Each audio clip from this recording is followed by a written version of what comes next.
తప్పకుండా చేస్తాడు. నా నోటి నుంచి నేను ఎందుకు చెప్తున్నానంటే, నేను చెప్తుంది కాదు ఇదంతా.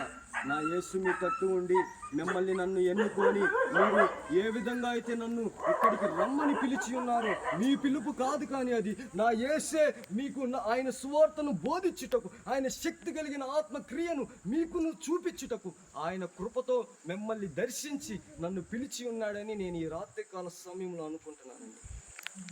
ప్రతి ఒక్కరు కూడా మీరు చూడగలిగితే అనుక్షణం ఆయన నిన్ను మహిమగా మార్చి నిన్ను ఎటువంటి దురాలోచనలకు చూడనివ్వడు, ఎటువంటి చెడు చూపులు చూడనివ్వడు, ఎటువంటి నీలో ఉన్న జలముల నుంచి నా యేసు కుడి హస్తము నుండి ఆ అగ్ని ప్రాకారములో నుంచి నీ కుడి హస్తముతో ఆయన కుడి హస్తము కలిపి సజీవముగా లేవనెత్తి ఆయన మహిమగా నిన్ను మార్చుటకు నా యేసు సాధ్యపరుడైన దేవుడమ్మ.